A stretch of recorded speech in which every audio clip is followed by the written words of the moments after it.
बिना पांव के चल जाते हैं, बिना हाथ के काम कर लेते हैं, बिना आंख के देख लेते हैं, बिना कान के भगवान है, सब कर सकते हैं। इसलिए हमें ज्यादा चिंता, जरूरत से ज्यादा चिंता नहीं करनी चाहिए। होगा तो होगा, नहीं होगा तो नहीं होगा। करना भी उनको है, नहीं करना भी उनको। करना होगा तो करेंगे, नहीं करना अपने को क्या, अपन तो कर्म करते रहे। विद्यार्थी मन लगा के पढ़े और मन लगा के लिखे, एग्जाम में खूब जल्दी जल्दी लिखो, सारे प्रश्नों का उत्तर लिखो। अब तुम अच्छा करोगे तो फिर अच्छा रिजल्ट आएगा, इसमें टेंशन लेने की क्या जरूरत है। कर्म बिगड़ा तो रिजल्ट बिगड़ा, कर्म बिगड़ता है तो फल बिगड़ता है। कर्म अच्छा होता है तो परिणाम भी अच्छा आता है। जिनके कर्म कमजोर होते हैं परिणाम उन्हीं के बिगड़ते हैं, है ना। लोग चिंता करते हैं होगा क्या नहीं, अरे होगा, कर्म करते रहो ना। तुम अपना लिखो, नंबर देने वाला तो मास्टर है, वो जांचेगा कॉपी, देखेगा, देगा नंबर। हमारा मास्टर तो हमारा कन्हैया है, हमारे नंबर तो वही देता है कितने के लायक हैं हम। 2 नंबर दे दे या 100 नंबर दे दे, चाहो तो पार लगा दो, चाहो तो डुबा दो। अब गाड़ी तो तुम्हारी हाथ में है।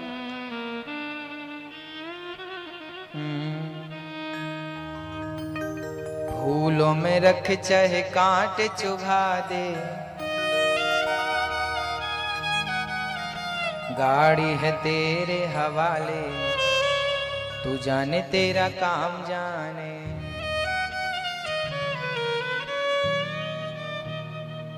जीवन है तेरे हवाले, तू जाने तेरा, चाहे तू रख ले चाहे डुबा दे। फूलों में रख चाहे कांटे चुभा दे, गाड़ी है तेरे हवाले, तू जाने तेरा काम जाने।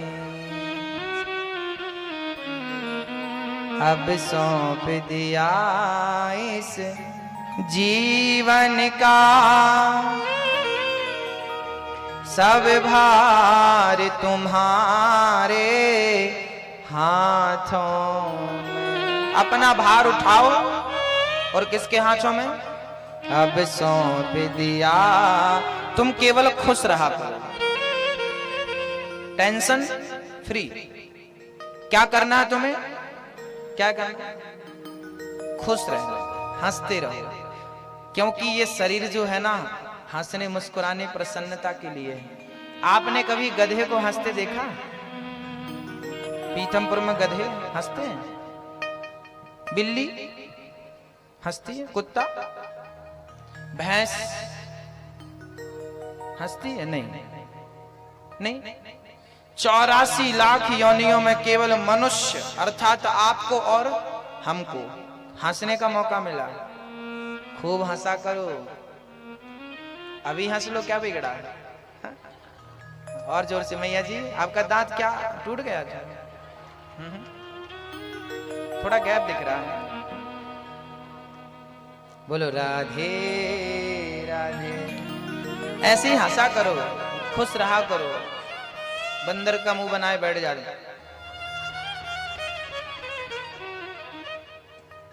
ये मुंह अच्छा थोड़ी लगता है। मेकअप करने से भी आप इतने सुंदर नहीं लगते जितने सुंदर आप मुस्कुराने से लगते हैं। होठों की मुस्कान ही आपकी सबसे बड़ी सुंदरता। वो सुंदरता तो ना जाने कहां चली गई, लीपा पोती पहले कर लेते हैं। जो रियल है वो रियल है सो है। इसलिए सदा मुस्कुराओ, सदा प्रसन्न रहो। हाल बेहाल सब चलता रहता।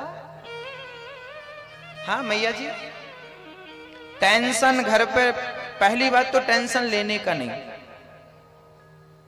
अच्छा एक बात बताओ, हमारी टेंशन लेने से क्या कोई समाधान होता है?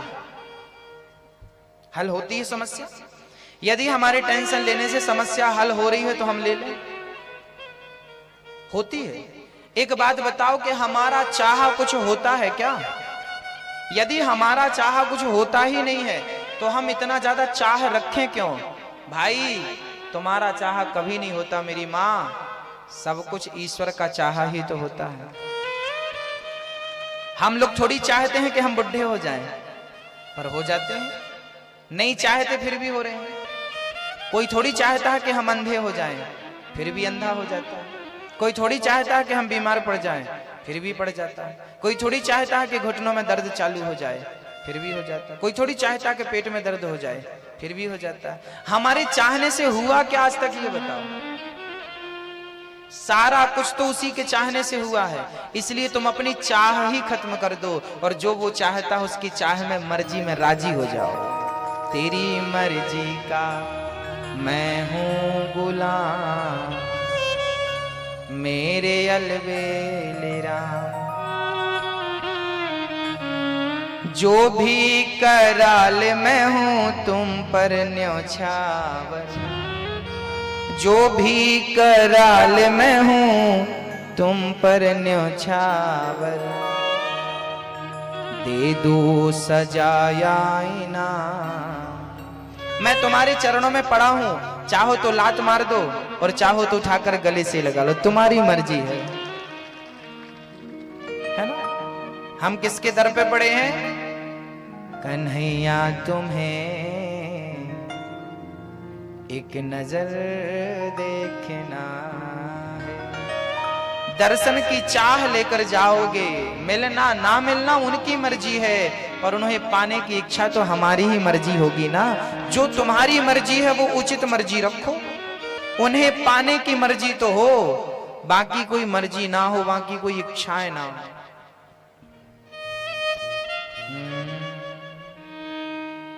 जाओ कहां? बोले अपनी मर्जी से कहीं मत जाओ। कह दो कन्हैया हम तो तेरी गोद में बैठ गए हैं, अब तुम जहां ले चलोगे वहीं मैं चलूंगा।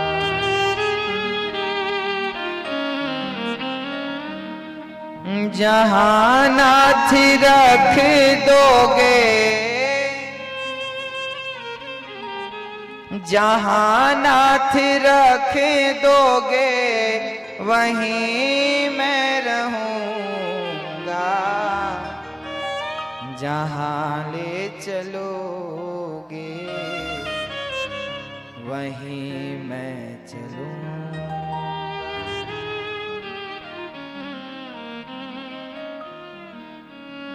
कुछ नहीं, अपनी मर्जी से एक कदम नहीं बढ़ाओ। तेरी मर्जी का गुलाम हूं और हम तो कहते हैं सब कुछ सौंप दो। अब सौंप दिया इस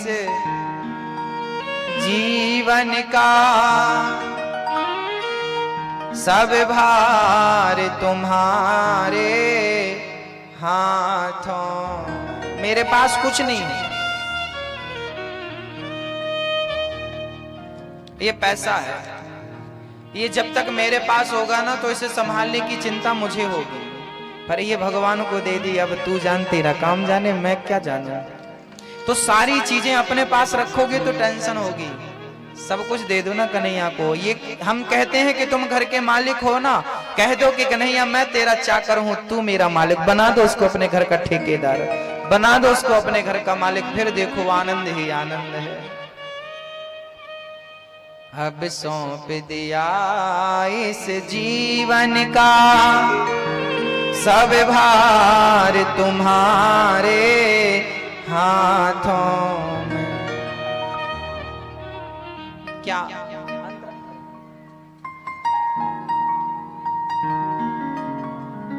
क्या कह रहे हैं भक्त जानते हैं?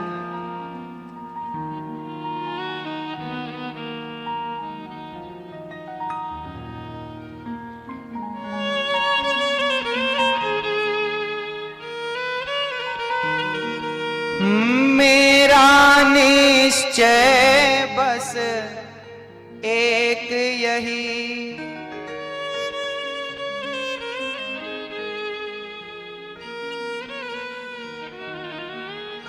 मेरा निश्चय बस एक यही, एक बार तुम्हें पा जाऊं मैं, एक बार तुमको पाने की इच्छा, और अर्पण कर दूं दुनिया भर का सब प्यार तुम्हारे हाथों में, सब तेरे हाथों में देना चाहता हूं, सारी चाबियां तेरे हाथ में देना, सारी चाबी दे दोगे तो टेंशन खत्म हो जाएगी ना मैया जी। तो क्या करना है आपको? मुस्कुराते रहना है, सदा मुस्कुराना है। जिंदगी में जिंदगी का राज पाना चाहिए, जिंदगी में जिंदगी को मुस्कुराना चाहिए। जिंदगी में जिंदगी की शर्त पूरी ना हो तो जिंदगी को जिंदगी से रूठ जाना चाहिए। जिंदगी, ये जिंदगी रोने के लिए मिली है कि हंसने के लिए?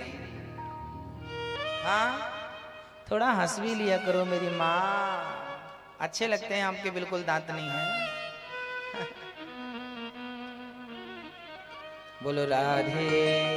क्या हंसने से पता चल जाता है ना कि आप लोग ब्रश ब्रश करते हैं कि नहीं? कौन गुटखा तंबाकू खाता है ये भी पता चल जाता है। इसलिए हंसते रहना, हंसी ना है तो घी घी बोलते रहना चाहिए। घी घी घी घी घी घी घी घी।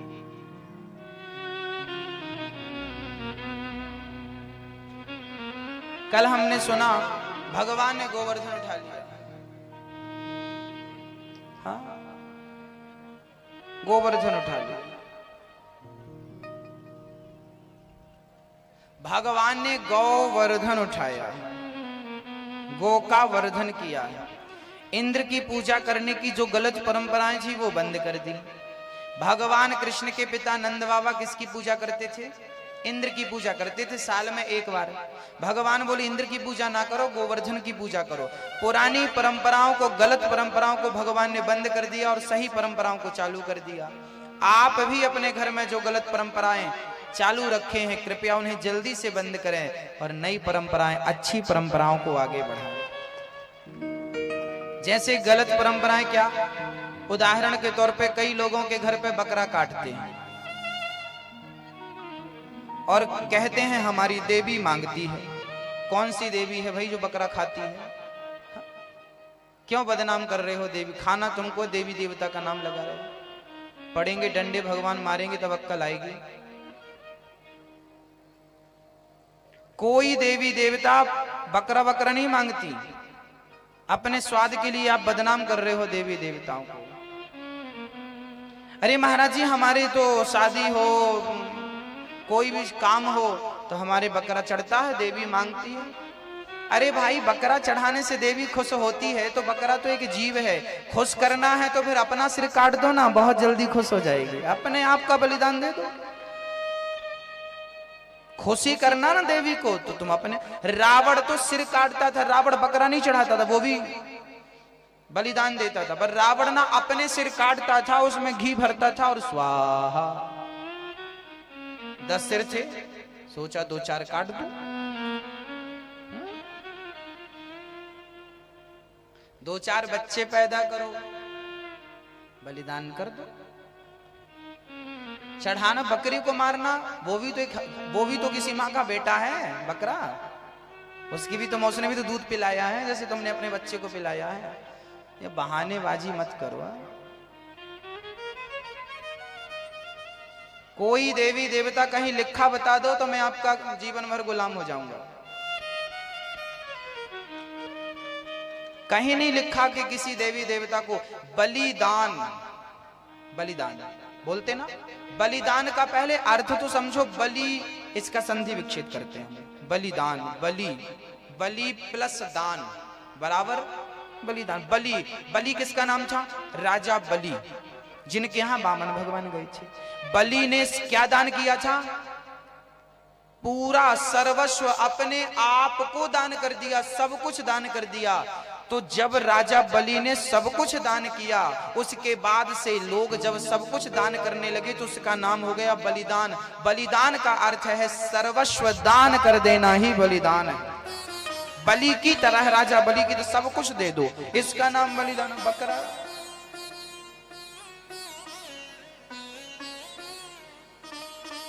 ये गलत परंपरा है। कल से नहीं, आज से नहीं, अभी से बंद कर दो। और चढ़ाना है तो बुढ़ा, जितने बुढ़े हो आपके कुल में, मरना तो है ही, देवी जल्दी खुश हो जाएगी। जितने बुढ़े सबका सिर झुकाओ, तलवार उठाओ, जय काली प्रसन्न हो भद्रकाली। अच्छा जनसंख्या भी मेंटेन हो जाएगी और देवी भी खुश हो जाएगी। सारे बुढ़ों को, यदि देवी तुम्हारी ज्यादा ही बकरा बकरा मांगती है, और जल्दी बकरे में क्या रखा है? देखो तरीका सारे हैं अपने पास, उपाय बता देंगे हम आपको हर चीज का।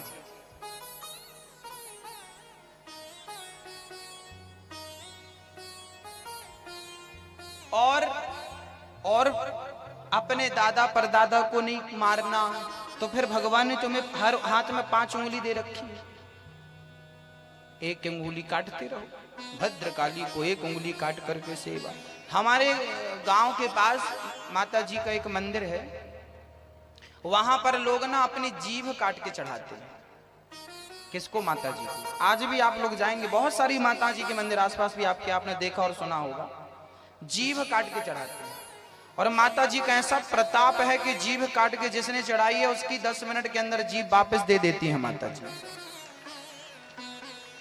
सुना कभी आप लोगों ने? हाँ। तो चढ़ाना है तो भाई अपना बलिदान, अरे चढ़ाना है तो अपना अहंकार चढ़ा दो, चढ़ाना है तो अपना क्रोध चढ़ा दो। आपके अंदर जो लाखों बुराइयां हैं उनका बलिदान करो। बकरे में क्या रखा है? कब जानोगे, कब जागोगे, कब समझोगे? ये जो परंपराएं, गलत परंपराएं हैं, इनको खत्म करो, इनको नष्ट करो।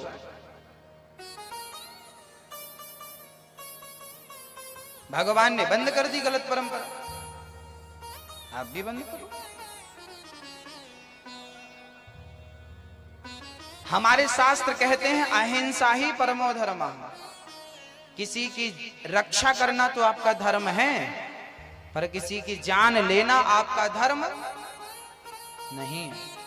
किसी की जान आप बचा तो सकते हैं, जान बचाने का अधिकार तो है, पर किसी की जान, यदि आप किसी को जान दे नहीं सकते, किसी की जान, किसी मरे को जिंदा नहीं कर सकते, तो किसी जिंदा को मारने का अधिकार कहां दिया ईश्वर ने आपको? यदि तुम मरे को जिंदा कर सकते हो तो ठीक है, फिर जिंदा को भी तुम मार लो, अधिकार तुम्हें है। पर केवल तुम मारते जाओ, ये अहंकार है, ये गलत है, ये गलत है, सजा मिलेगी इसकी।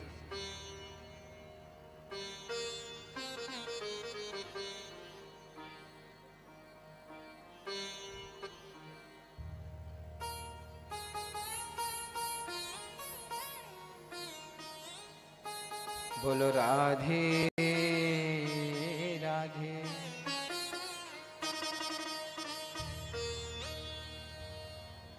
भक्तों,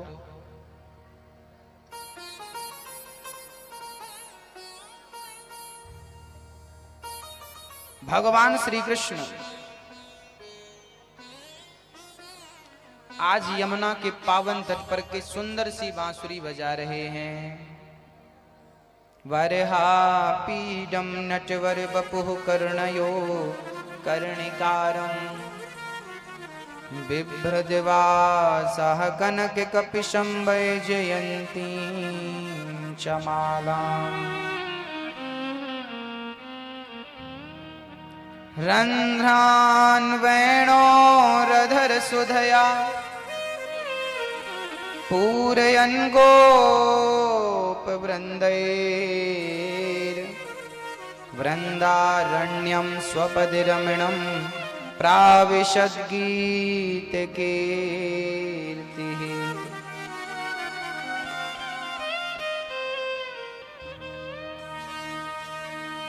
यमुना के पावन तट पर खड़े होकर मेरे गोविंद ने जो बांसुरी बजाई, भगवान पिता रात्रि शरदोत्तरायण प्रफुल्ल मल्लिका वीक्षरन्तुं मनश्चक्रे योग मायामुपाश्रितः।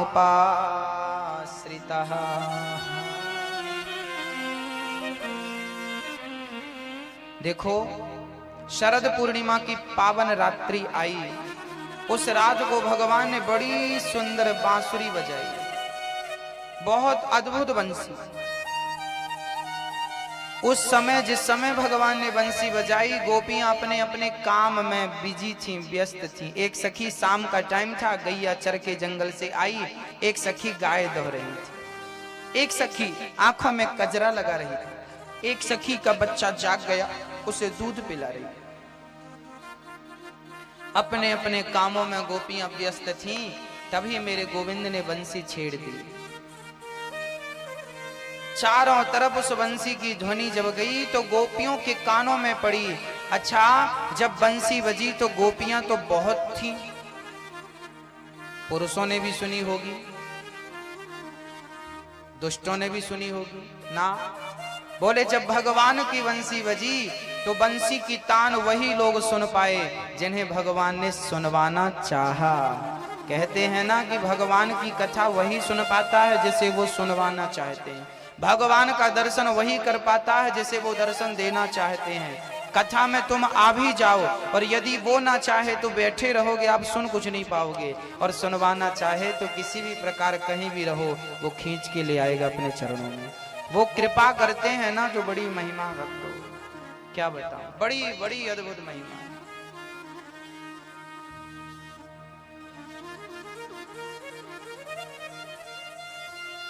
अद्भुत महिमा गोविंद की।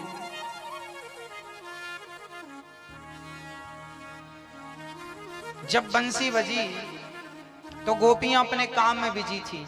एक सखी गाय दोह रही थी और जब बंसी की तान सुनाई पड़ी तो गोपी ने गाय दोहना छोड़ दिया, भूल गई। वो बंसी में इतनी खो गई, इतनी डूब गई भक्तों कि वो गाय थन पकड़ती है तो पकड़ी है तो पकड़ी रही, और बर्तन नीचे था तो नीचे पड़ा ही रहा। और वो इतनी मस्ती से बंसी सुनने लगी कि अपने आप को भूल गई। और सच तो ये है कि वो गई नहीं, वो भगवान की बंसी जिस ओर से आ रही थी वो ध्वनि उस ओर चल पड़ी और चलती चलती वो गोविंद के समीप पहुंच गई। एक सखी आंखों में काजल लगा रही थी, बंसी की तान सुनाई पड़ी, काजल लगाना भूल गई। एक आंख में लगा, दूसरे में लगा ही नहीं। बंसी सुनाई पड़ी, उसी हालत में दौड़ पड़ी अपने गोविंद से मिलने के लिए। इतनी उत्कंठा मिलन की कि वो अपने काम को महत्व नहीं, अपने श्याम को महत्व देती हैं। काम जहां था वहीं है, काम तो कल भी हो जाएगा, पर कथा जो आज हो गई वो कल कहां होगी। गोपियां काम को नहीं श्याम को महत्व दे रहे हैं। एक सखी तो बच्चे को दूध पिला रही थी।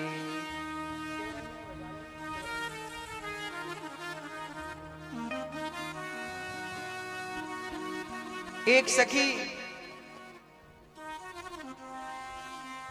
बच्चे को दूध पिला रही थी।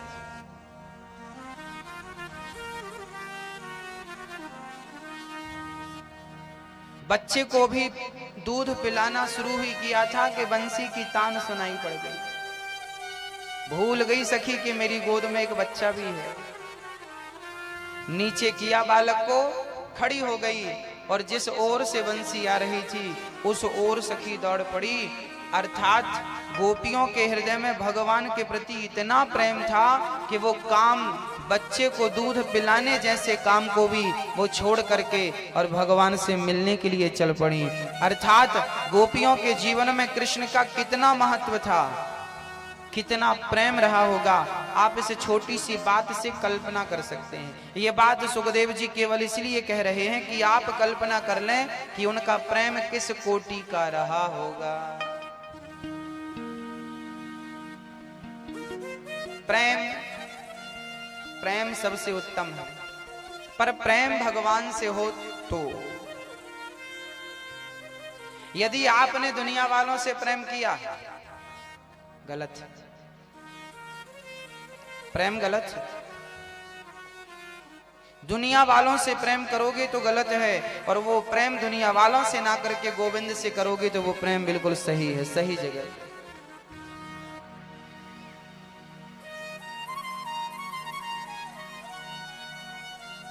भक्तों,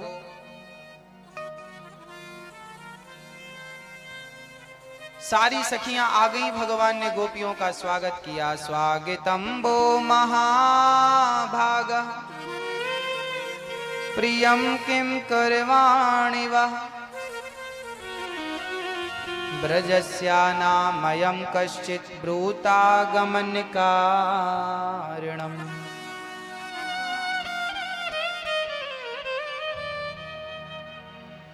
आहा, सबका स्वागत।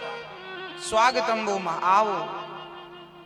सखियों को भगवान बुला रहे हैं, देवी आओ आओ आओ। आई सखियां। सखियों को आता हुआ देख भगवान ने स्वागत किया। इतनी रात को आई हो देवियों, क्यों आई हो? अच्छा, भगवान अब पूछ रहे हैं कि आई हो, आने का हेतु क्या है, उद्देश्य क्या है? गोपियां बोली आपने बुलाया, हम चली आई। आपने हमें अभी बुलाया बंसी बजा के। भगवान बोले हमने आपको नहीं बुलाया, हम तो अपनी बांसुरी बजा रहे थे। आप आ गई, अब आ गई हो तो जाओ जाओ। भगवान बोले देवियों जाओ अपने घर को। कन्हैया, गोपियां कहने लगी श्याम सुंदर दुनिया छोड़ दी है तेरे लिए, अब तुझे छोड़ करके दुनिया में क्या जाऊं, किसके पास जाऊं? हाँ,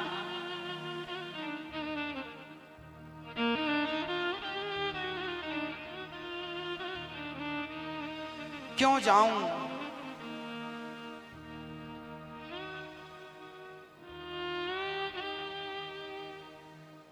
भगवान ने गोपियों से कहा देवियों, पति की सेवा कभी नहीं छोड़नी चाहिए। पति भगवान होता है नारी के लिए, नारी को अपने पति की सेवा करनी चाहिए।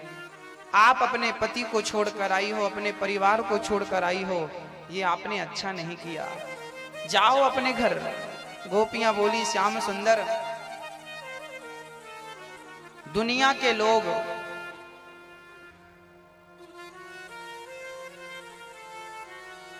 दुनिया के पति योग्य नहीं, ऐसे वर को क्या वरूं जो जन्मे और मर जाए। बरिए बर गोपाल को मेरे चुनरो अमर कर जा।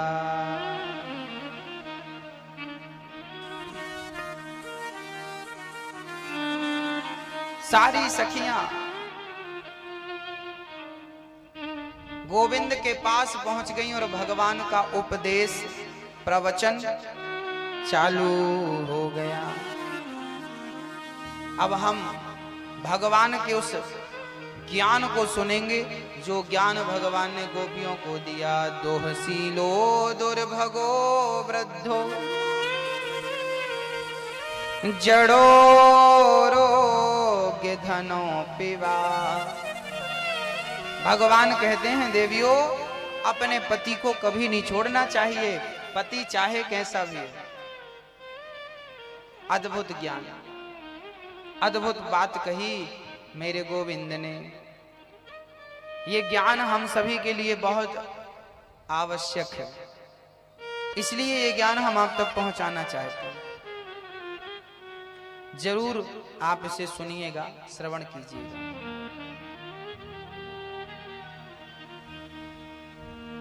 हमारे बीच में श्री तुलसी मनवाणी जी आए हैं, जोरदार तालियां बजाएं आप श्री के लिए। पीतमपुर से हैं, उद्योगपति हैं आप।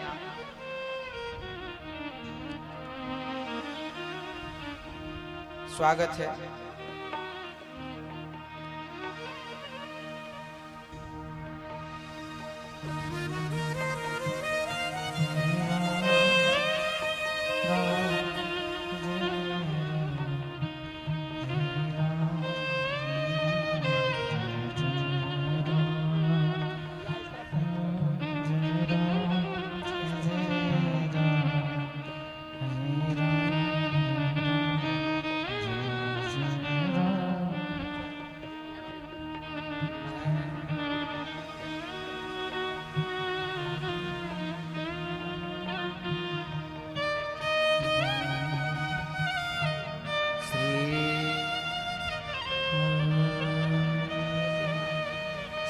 राम जय जय राम, श्री राम जय जय राम, श्री राम जय जय राम, श्री राम जय जय राम। दो अक्षर का प्यारा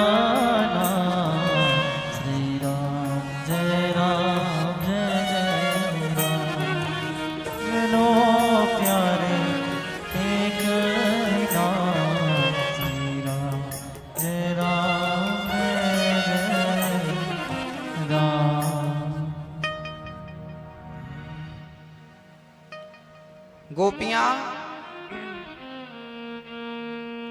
गोविंद से कहती हैं, गोविंद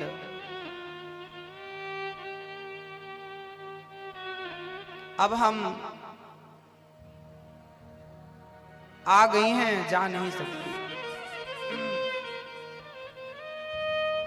कन्हैया बोले, देखो देवियों, चली जाओ यहां से, चली जाओ। पति और परिवार को छोड़कर आई हो, ठीक नहीं किया तुमने। गोपियां बोली, श्याम सुंदर, दुनिया के पति तो तस्वीर की तरह है, साक्षात पति तो आप हैं। आपको छोड़कर भला हम कहां चली जाएं? दुनिया के पति मात्र तस्वीर हैं, दुनिया के लोग मात्र तस्वीर हैं, साक्षात पति तो गोविंद है। ऐसे वर को क्या वरूं जो जन्मे और मर जाए, बरिए वर गोपाल को मेरो चुनरो अमर कर जाए। पति ऐसा हो जिसको एक बार वरण कर लो तो कभी फिर उसके नाम की मेहंदी छुटानी ना पड़े, मांग पहुंचनी ना पड़े।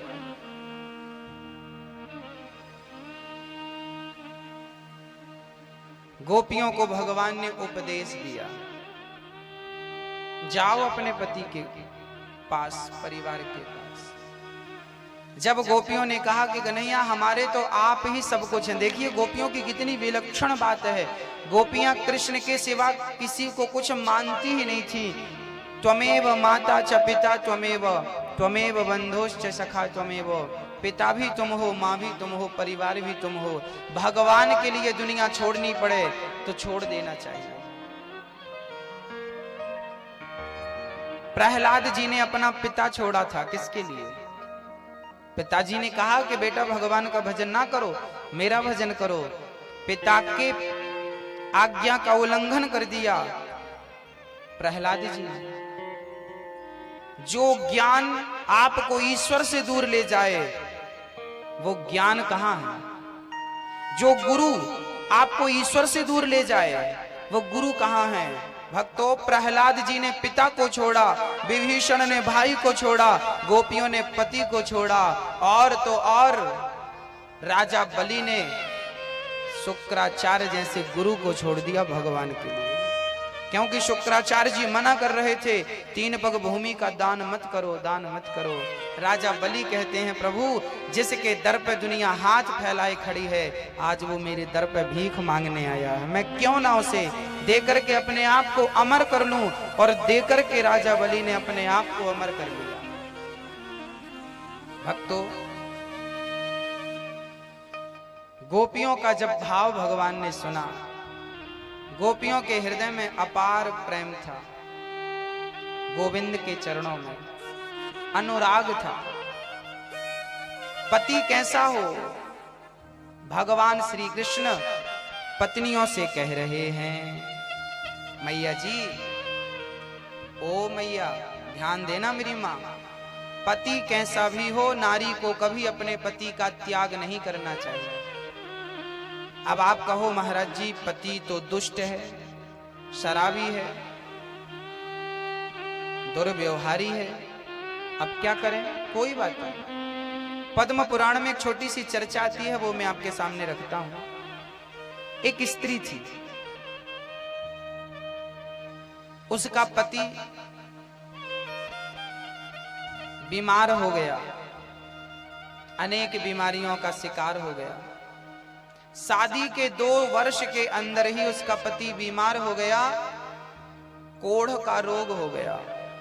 पूरा शरीर, चमड़ी उसकी गल गल के जमीन में गिरने लगती, पूरे शरीर से दुर्गंध आने लगी, गंदा दिखने लगा, सिर पे बाल नहीं बचे, बिल्कुल काला पड़ गया, ये चमड़ी गिरने लगी, पूरे शरीर में मावाद बहने लगी। पर उसकी पत्नी बड़ी पतिव्रता थी, वो अपने पति को रोज स्नान कराती, कपड़े से पोंछती, सुंदर वस्त्र पहनाती, भोजन प्रसादी कराती और दवाई, आयुर्वेदिक सारी दवाइयां जो वैद्य जी कहते उनके शरीर में लेपन करती। ऐसा करते करते उसका पति थोड़ा सा स्वस्थ हुआ, दवाई करी पत्नी ने। अच्छा, पत्नी को घृणा नहीं लगी कि तुम शरीर से दुर्गंध निकल रही है ना। अच्छा एक बात बताओ, मां अपने बच्चे का मलमूत्र साफ करती है तो क्या उसे घृणा लगती है? नहीं। बस देखो ईश्वर ने कितना बढ़िया दृष्टांत हमारे सामने रखा है।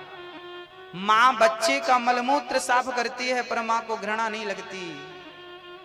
लेकिन जब वही मां बाप वृद्ध हो जाते हैं और वही बच्चे बड़े हो जाते हैं और भगवान ना करे कभी किसी वृद्ध को बिस्तर पे ही मलमूत्र त्यागना पड़ा, तो वही बच्चे कहते हैं दुर्गंध आ रही है, गंदगी लग रही है।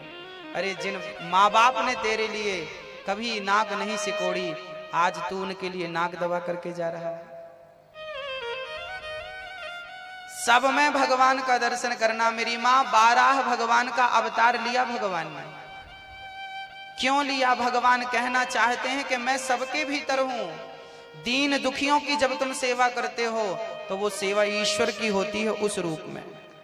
समझ लेना, लिख लेना। वो पत्नी अपने पति को भगवान समझकर सेवा करती। एक दिन उसका पति बाहर बैठा था, स्वस्थ हो गया था, लेकिन देखना उसका पति कितना दुष्ट था। एक दिन वो पति बाहर बैठा था कि गांव की एक वैश्या सज धज करके राजा के दरबार में नाचने जाती थी। उस वैश्या के श्रृंगार को देख करके ये व्यक्ति बड़ा प्रभावित हुआ। कहने लगा कि ये वैश्या मिल जाती तो अच्छा होता। अब ये पुरुष अपनी पत्नी, अपनी पतिव्रता, इसकी पत्नी बहुत सुंदर थी, पर अपनी पत्नी को छोड़ करके उस वैश्या को पाने की इच्छा इसने रखी। पर कोढ़ी था, रोगी था, वैश्या कहां मिलने वाली इसको। वो बड़ी वीआईपी थी, राजा के दरबार में नाचती थी। ये उदास रहने लगा। एक दिन पत्नी ने पूछा, स्वामी जी आप कुछ दिनों से बड़ी उदास हैं, क्या हुआ? तो इसने बताना तो नहीं चाहा, पर जब पत्नी ने जिद करी कि आपको बताना पड़ेगा उदास क्यों है, तब इसने कह दिया कि मैं एक दिन बाहर बैठा था और वो वैश्या बाहर से निकली तो उसको देख करके मैं लट्टू हो गया।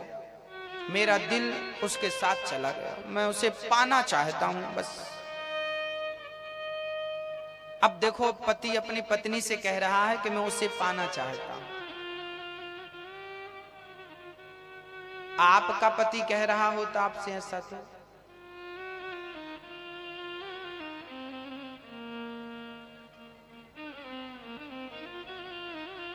उसकी तो 12 बज जाती।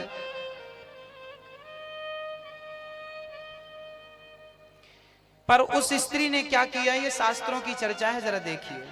जब आप कहा करती हो ना कि हमारा पति खराब है, गुरुजी आप कह रहे हो पति को भगवान समझो और हमारा तो बड़ा नालायक है, तो हम तुम्हें एक नालायक पति की कथा सुना दे रहे हैं कि इतना भी नहीं होगा तुम्हारा पति। अब ये कह रहा है कि हमें उस वैश्य से मिलाओ, अपनी पत्नी से। पत्नी बोली ठीक है मैं बात करती हूं।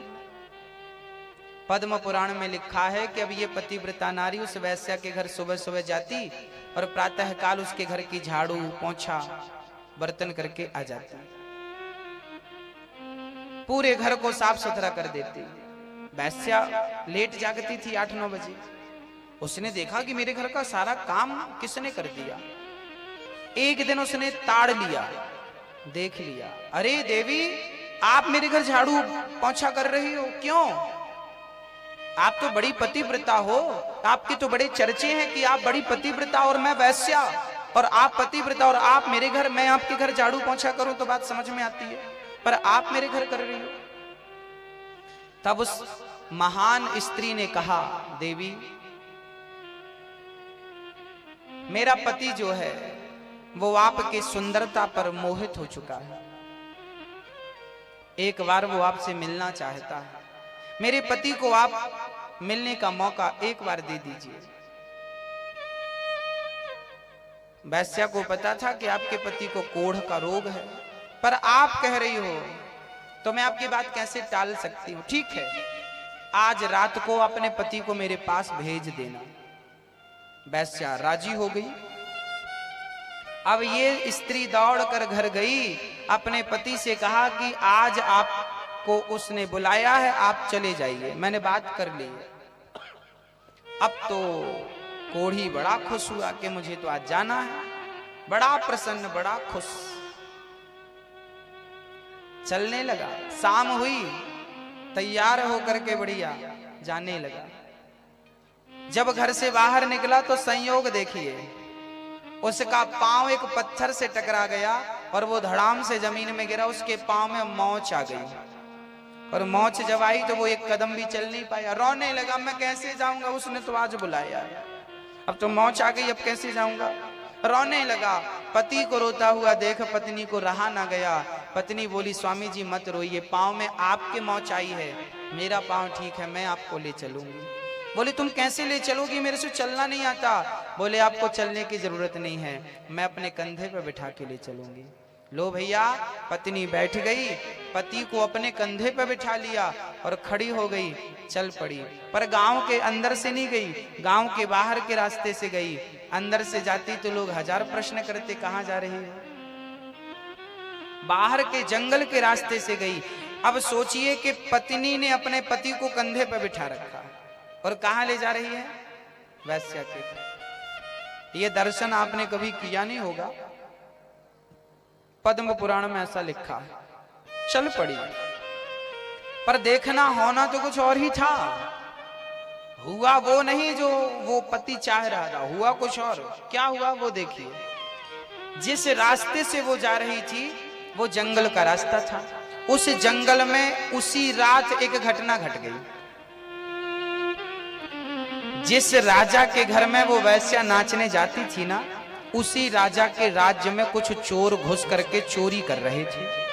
सिपाहियों ने देखा तो चोर भागे, और चोर भागते भागते उसी जंगल में आ गए।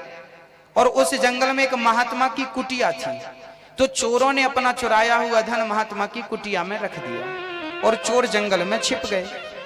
सिपाहियों ने देखा कि धन तो ये रखा है और बाबा जी हैं, लगता है ये बाबा नहीं चोर है, इसने धन चुराया। तो सिपाहियों को लगा कि ये बाबा जी चोर हैं और ये समाधि लगा के झूठी बैठे हैं। तो सिपाहियों ने गलतफहमी में बाबा जी को चोर समझ लिया और बाबा जी को सूल पर लटका दिया। सूल लोहे का होता है, गाड़ दिया जमीन में, और बाबा की कुटिया के सामने बाहर ही बाबा को लटका दिया और सिपाही चले गए। अब उसी रास्ते से ये स्त्री अपने पति को कंधे पर बिठाकर जा रही थी, तभी इसके पति का सिर बाबा जी के पांव से टकरा गया। बाबा जी को धक्का लग गया तो बाबा जी की तपस्या भंग हो गई, तपस्या खुल गई, समाधि खुल गई।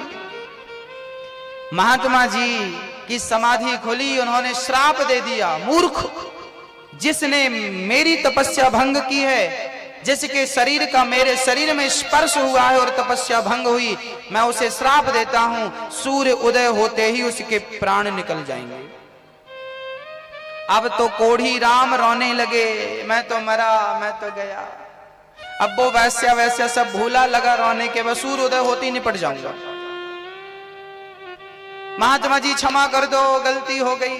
महात्मा जी बोले, कोई गलती नहीं, तुझे मरना पड़ेगा सुबह। तब उसकी पत्नी अपने पति को कंधे से उठाकर नीचे रखती है और कहती है कि स्वामी जी आप चिंता ना करो, सूर्य उदय होगा तो आप मरेंगे, मैं कहती हूं, हे सूर्य भगवान, यदि मैंने सच्चे मन से अपने पति की सेवा की हो और स्वप्न में भी दूसरे पुरुष का चिंतन ना किया हो, तो जब तक मैं आज्ञा ना करूं सूर्य भगवान आप उदय मत होना, मेरी आज्ञा। पद्म पुराण में लिखा है 24 घंटे हो गए, 48 घंटे हो गए, सूर्य भगवान का पता नहीं था। हाहाकार मच गई पृथ्वी में। सूर्य भगवान को क्या हुआ? ब्रह्मा जी विष्णु जी पहुंच गए। सूर्य जी क्या हुआ? बोले एक नारी ने रोक रखा है। अब ब्रह्मा जी विष्णु जी आ गए, शंकर जी भी आए। देवी, इस प्रकृति के नियम को क्यों भंग कर रही हो? आने दो सूर्य को। ना, मेरे पति चले जाएंगे, मैं नहीं आने दे सकती। तब माता अनुसुईया आई और अनुसुईया जी ने कहा, देवी तू सूर्य भगवान को आने दे, मैं तेरे पति को जीवित करूंगी। उसने अपना वचन वापस लिया। सूर्य भगवान की पहली किरण पड़ती ही श्रापवश उसका पति मर गया। पर माता अनुसुईया ने हाथ में जल लेकर कहा, हे प्रभु, यदि मैं सच्ची पतिव्रता हूं तो इसका मरा हुआ पति जीवित हो जाए, कहकर छोड़ दिया। कोढ़ी था, एकदम स्वस्थ और सुंदर हो गया और भगवान की ऐसी अनुकंपा, सुंदर विमान आया, शरीर सहित दोनों पति पत्नी भगवान के निज धाम को चले गए। एक पत्नी अपने पति की सेवा करके वो ब्रह्मा विष्णु महेश को भी अपने चरणों में लाकर बिठा सकती है। इसका उदाहरण माता अनुसुईया है। माता अनुसुईया के पास एक बार ब्रह्मा विष्णु महेश आए थे। माता जी, हमें भिक्षा दे दो। माता जी बोली, ठीक है, ले लो। तीनों जी बाबा जी बन के आए थे, साधु जी बन के आए। मैया, ओ अनुसुईया मैया, भिक्षा दे दो माँ। अनुसुईया जी आई कंद मूल फल लेकर। तो तीनों ने क्या बोला? ना, हम ऐसे फल नहीं लेंगे। तो कैसे लोगे? तो तीनों ने कहा ब्रह्मा विष्णु ने कि तुम पहले अपने पूरे वस्त्र उतार दो, निर्वस्त्र हो जाओ, और जब तुम निर्वस्त्र हो जाओगी ना, तब फिर हम तुम्हारे हाथों से भिक्षा लेंगे। अनुसुईया जी समझ गई कि ये कोई छोटे मोटी नहीं है। उन्होंने हाथ में जल लिया और कह दिया, हे प्रभु, इन्हें बच्चे बना दो। तीनों देवताओं, तीनों साधु के ऊपर जल डाला। तीनों बच्चे बिना कपड़े के छोटे छोटे हो गए, पैदा हुए बच्चे टाइप के। माँ ने अपना दूध पिलाया, 3 पालने लाई और तीनों पालने में तीनों को झूला झूला रही। माता अनुसुईया ने डाल दियो पालना, झूल रहे तीनों देव बन करके लालना। ये माँ अनुसुईया झूला रही। सरस्वती, लक्ष्मी और पार्वती को पता चला कि हमारे पति तो आजकल बच्चे बन गए। तीनों आई, अनुसुईया जी, माँ जी माफ कर दो, हमने आपकी परीक्षा लेने के लिए इन्हें भेजा था कि आप कितनी बड़ी पतिव्रता हो। क्या हमसे बड़ी पतिव्रता हो? आप तो हमसे बड़ी निकल गई, हमारे पति लौटा दो। अनुसुईया जी बोली, तुम्हारा परिचय? कौन तुम? ये तीनों की हम पत्नी, ये ब्रह्मा विष्णु महेश है, हम सरस्वती हैं, हम लक्ष्मी हैं, हम पार्वती हैं। अनुसुईया जी बोली, तुम फ्रॉड बहू हो, हमारे बच्चे छोटे बड़े हो जाएंगे तो हम खुद शादी करेंगे। तीनों घबराएंगे, राम राम हाथ से ना निकल जाए।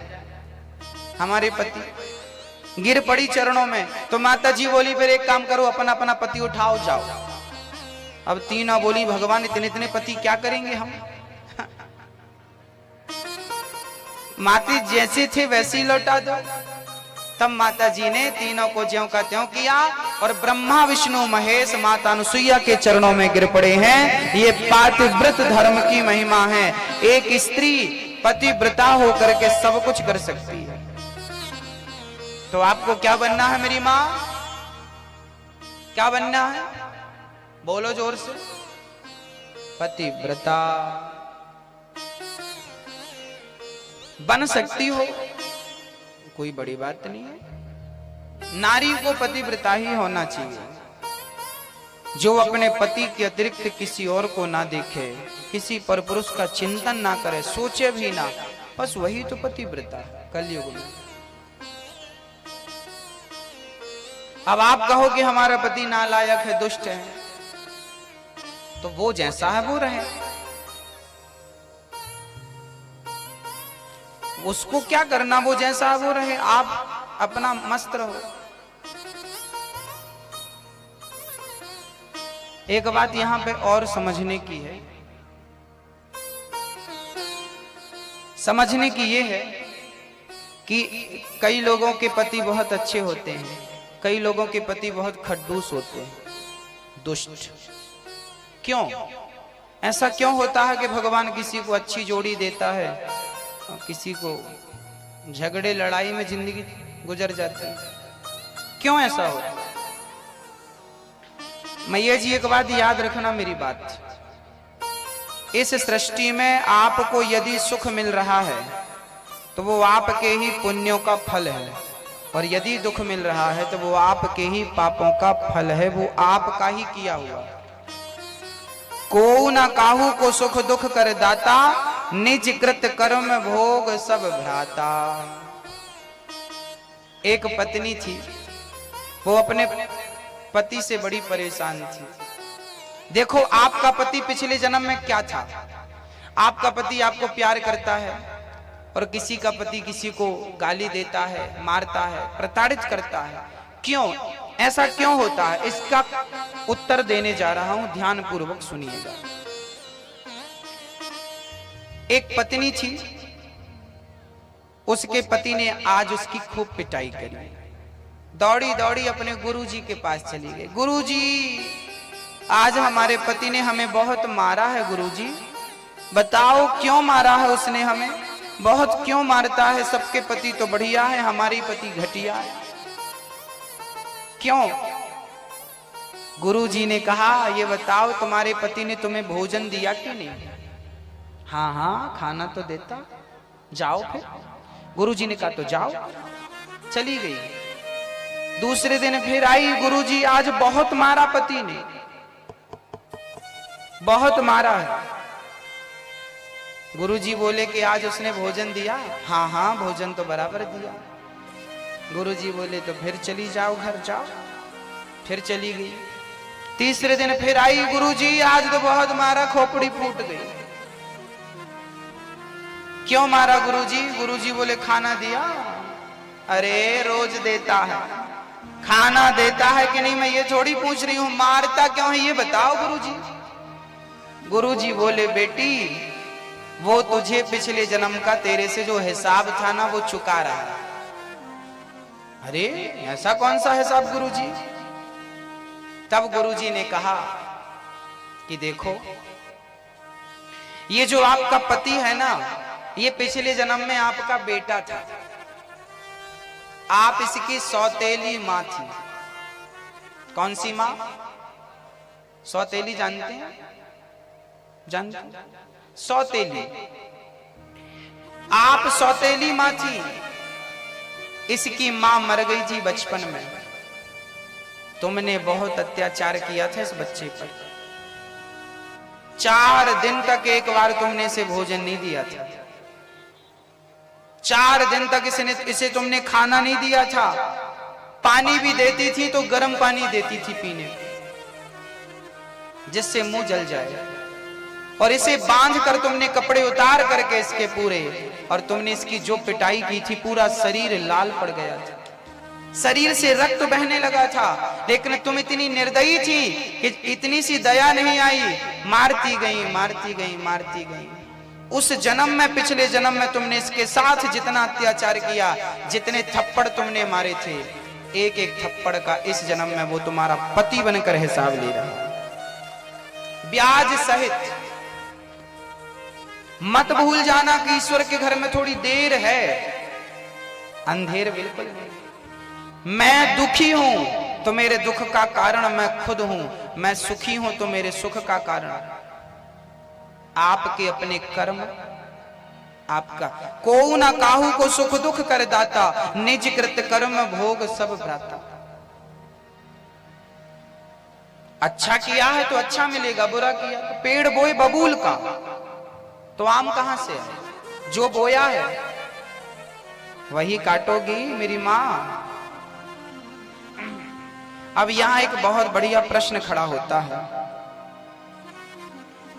कि यदि हमारे अच्छे का ही भाई, क्या सीटी बार बार आ रही है, कम करो। राधे, ठीक है। अब यहां एक प्रश्न खड़ा हुआ कि यदि हमारे अच्छे कर्मों का फल हमें अच्छा मिलना है, हमारे बुरे कर्मों का फल हमें बुरा मिलना, जब हमारे कर्मों का ही फल हमें भोगना है तो फिर भगवान की भक्ति क्यों करें? अब ये प्रश्न खड़ा हो तो कोई प्रश्न करे कि महाराज जी जब हमारे अपने कर्मों की हमें मिलना है, अच्छा करेंगे अच्छा मिलेगा, बुरा करेंगे तो फिर भजन क्यों करें? आप माला जपने का क्यों कहते हो? फिर क्यों? इसका भी एक समाधान है। क्यों? कारण है। एक गुरु के 2 चेले थे, शिष्य। मैया जी, ओ मैया, ओ प्यारी मैया, किसे देख रही हो? पता नहीं किसे खोज रही है। कौन गुम गया?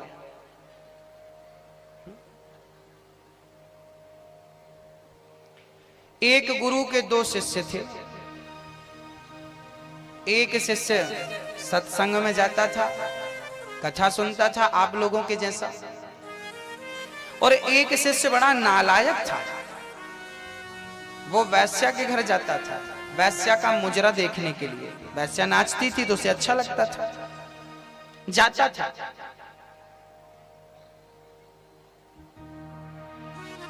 एक दिन जो वैश्या के घर गया था मुजरा देखने, जब वो वापस आया ना तो उसे रास्ते में सोने की थैली मिल गई। उसे सोने की थैली मिल गई। सोना पड़ा हुआ मिल गया।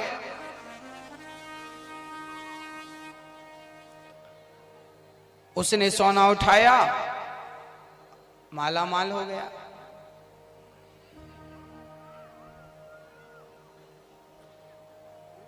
वो है मम्मी उसकी उस तरफ।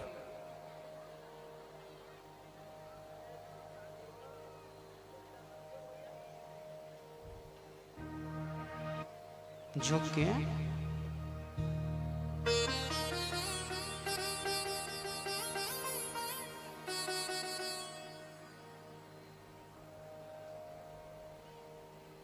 हो मैया जी, पहुंच गए हो तुम, पहुंचा के आ रही हो।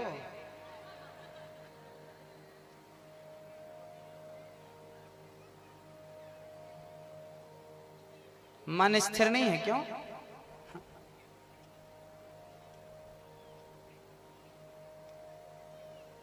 हो गया आपका? देख लिया?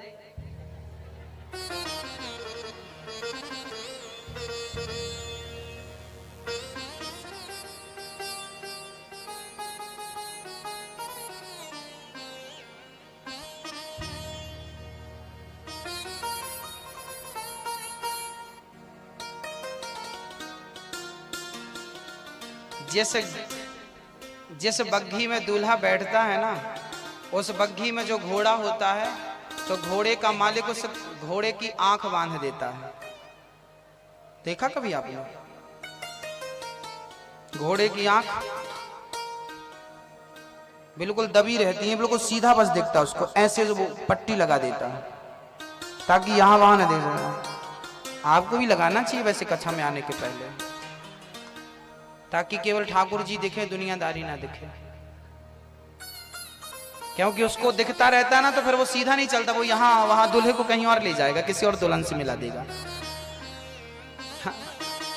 इसलिए घोड़े का मालिक उसकी आंखों में बांध के रखता है ताकि सीधा दिखे। आपको भी बांधना चाहिए कथा में आने के पहले, क्योंकि मन रूपी घोड़ा पता नहीं कहां भाग जाए, कब भाग जाए, कोई नहीं जानता।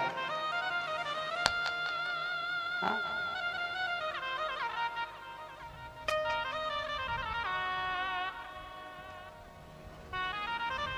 क्या सुना रहे थे हम? बताओ, आप बताओ क्या सुना रहे थे हम?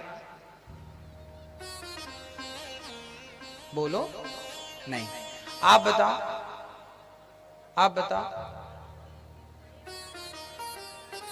आप बताओ मैया जी क्या सुना रहे थे हम? एक गुरु के 2 चेले थे, एक सत्संग में जाता था, एक वैश्या के घर जाता था। जो वैश्या के घर जाता था उसे एक दिन सोने की थैली मिल गई।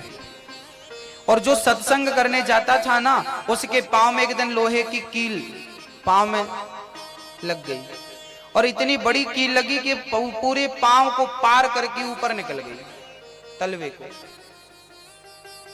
लंगड़ाता हुआ वैद्य जी के पास गया, वैद्य जी ने कील निकाली, दवाई भरी, और वो वैश्या के घर जाने वाला तो लखपति हो गया, खूब पैसा मिल गया। अब गुरुजी के पास गया लंगड़ाता हुआ, जो सत्संग करता था। गुरुजी, मैं आपके पास सत्संग करने आता था और वो वैश्या के घर जाता था, वो वैश्या के घर गया तो माला माल हो गया, और मैं सत्संग में आया तो लोहे की कील और घुस गई। तो क्या ये ईश्वर की यही अदालत है, यही उसका न्याय है? अरे अच्छों के साथ अच्छा करना चाहिए, बुरों के साथ बुरा करना चाहिए, पर तुम्हारा भगवान उल्टा करता है। हम सत्संग करने आए और पांव में कील लग गई और वो माला माल हो गया। तब गुरुजी ने कहा, भक्त, तू जैसा समझ रहा है, तू जैसा देख रहा है, वैसा है नहीं। गुरुजी तो आप समझाओ। तब गुरुजी ने कहा, बेटा, वो वैश्या के घर जाता था, उसने पिछले जन्म में बहुत पुण्य किए थे। आज के दिन उसे कहीं का राजा बनना था, उसे ढेर सारी संपत्ति मिलने वाली थी, क्योंकि उसने पुण्य किया था। उस पुण्य के प्रतिफल में आज उसे बहुत अमीर आदमी बनना था, पर उसने वैश्या के घर जा जाकर के अपना वो पुण्य समाप्त कर लिया, और थोड़ा सा पुण्य बचा तो उसे ईश्वर ने सोने की थोड़ी सी थैली पकड़ा दी। तो मुझे कांटा क्यों लगा वो कील? तब गुरुजी ने कहा, बेटा, आज के दिन तेरी मृत्यु थी, तुझे मरना था, तेरी जिंदगी केवल इतनी ही थी, पर तूने सत्संग से अपने आप को जोड़ दिया, तो भगवान ने तेरी उस मृत्यु को एक कील में टाल देता है। लोहे की कील वो जो गई, उससे ही तेरी मृत्यु टल गई। परमात्मा की भक्ति करोगे तो तुम्हारी किस्मत में दरिद्रता होगी, उस दरिद्रता को मिटाकर परमात्मा माला माल बना देगा। और मौत होगी तो मौत को एक कांटा लगा करके वो कांटे में परिवर्तित कर देगा। एक छोटा सा हादसा करके वो मौत को टाल देगा, परिवर्तित कर देगा। हमारे जीवन में कभी कभी घटनाएं घट जाती हैं, हमको लगता है हम तो भक्ति कर रहे थे, ऐसा क्यों घटा। एक बार क्या हुआ, हमारे गुरुजी, एक बार क्या हुआ, भागवत जी में एक बात हमारे गुरुजी ने सुनाई। बोले एक बार एक गुरुजी एक यजमान के घर भागवत सुनाने गए। जिस दिन गुरुजी ने भागवत शुरू करी, उसी दिन यजमान की एक बहुत बढ़िया भैंस मर गई। भैंस, उस जमाने में भैंस ही लोगों की संपत्ति हुआ करती थी, उसी से दाल रोटी सबकी चलती थी। भैंस मर गई। अब चेला बड़ा परेशान, यजमान, गुरुजी आज भागवत जी हमने बिठाई, भैंस मर गई, पता नहीं कल कौन मरेगा, ऐसे में कौन सुनेगा भागवत। तब वो गुरुजी एक चिट्ठी लिखते हैं अपने गुरुजी को। उस जमाने में फोन ऑन नहीं था। गुरुजी ने पूरी बात अपने गुरुजी से कही, और गुरुजी ने कहा कि जरा इसकी जन्म पत्री देखो। यजमान का नाम, उसका डेट ऑफ बर्थ लिख के भेजा अपने गुरुजी के पास। काशी वो पत्र गया। काशी में विद्वानों की एक मीटिंग हुई। विद्वानों ने कहा कि भाई इसके घर भागवत बैठी थी, इसके घर भागवत बैठी है, तो इसके घर ये अनहोनी क्यों हो गई। भागवत जिसके घर होती है उसके घर में तो कोई कष्ट नहीं आता, कोई परेशानी तकलीफ नहीं आती, फिर इसकी भैंस क्यों मर गई। इसके घर का एक सदस्य ही तो थी, वो भैंस क्यों मरी। तब विद्वानों ने उसकी कुंडली देखी यजमान की, तो यजमान की कुंडली जब देखी तो दंग रह गए।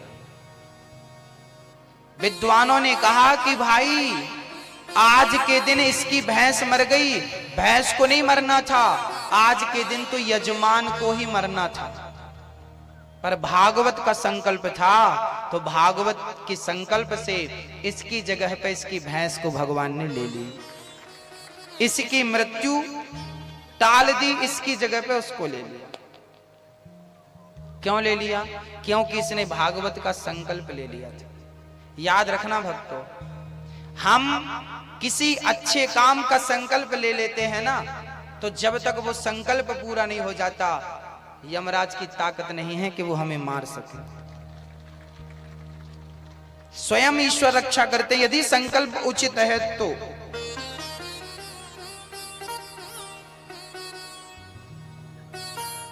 संकल्प उचित है,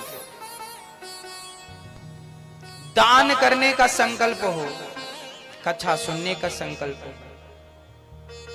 भागवत सुनने से ही आधी व्याधि समाप्त हो जाती है। हर व्यक्ति अपने कर्मों का ही फल भोगता है, लेकिन भगवान की कृपा हो तो देखो, कभी कभी आपने देखा होगा हवा तो चल ही रही है, जब आप साइकिल चलाते हैं ना और कभी हवा पीछे से आती है तो बिना पेडल मारे साइकिल भागती है, भागती कि नहीं? पीछे की हवा आती है तो फिर एक पेडल मारो तो 10 पेडल की साइकिल, और कभी कभी हवा सामने से आती है तो 10 पेडल मारो तो 1 पेडल की साइकिल आगे बढ़ती है। जब ईश्वर अनुकूल होता है तो वो पीछे की हवा बन करके आता है। तुम थोड़ी सी मेहनत करते हो, सफलताएं बहुत प्राप्त हो जाती हैं। जब मेहनत कम और सफलताएं ज्यादा मिले तो समझ लेना ईश्वर की कृपा है, ये तुम्हारी मेहनत नहीं है। और जब तुम मेहनत ज्यादा कर रहे हो और सफलताएं कम मिल रही हैं, समझ लेना कि परमात्मा प्रतिकूल है। तुम पहले परमात्मा को मना लो, परमात्मा को रिझा लो, उसकी शरण में पहुंच जाओ, उसकी कृपा होगी तो क्या असंभव है। समझ रहे हैं? तो भगवान का भजन क्यों जरूरी है? भगवान क्यों जरूरी है? क्योंकि भगवान यदि साथ में है तो बड़े से बड़ा संकट भी बाल भी बांका नहीं कर सकते।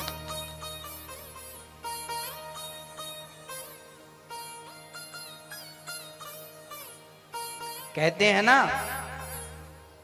कि जब भगवान हमारे साथ है तो फिर डरने की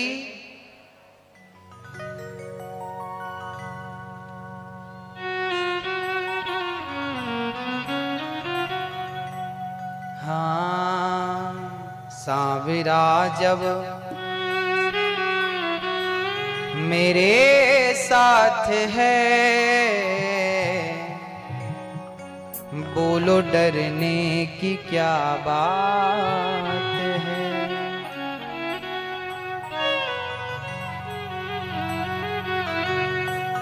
साविरा जब मेरे साथ है, बोलो डरने की क्या बात है। इसके रहते कोई कुछ कहे, बोलो किसकी ये औकात है। मस्ती के साथ ताली दोनों हाथ उठाकर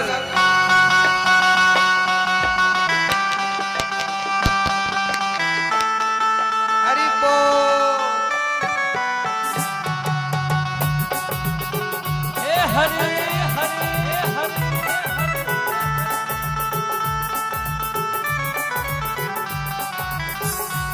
सावरा जब मेरे साथ है, बोलो डरने की क्या बात है। सावरा जब मेरे साथ है, बोलो डरने की क्या बात है।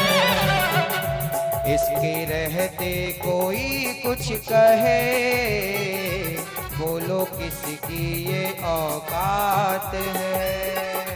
इसके रहते कोई कुछ कहे, जय हो, बोलो किसकी ये औकात है।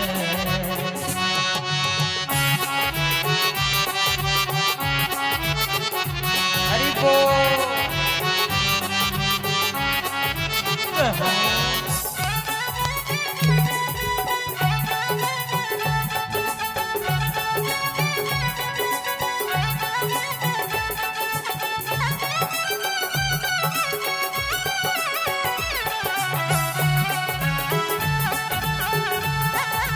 जय हो।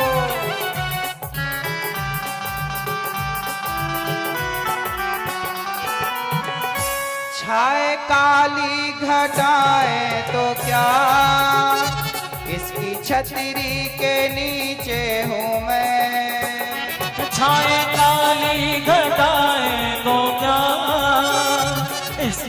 छतरी के नीचे हूँ मैं, आगे आगे ये चलता मेरे मालिक के पीछे हूँ मैं। हो आगे आगे ये चलता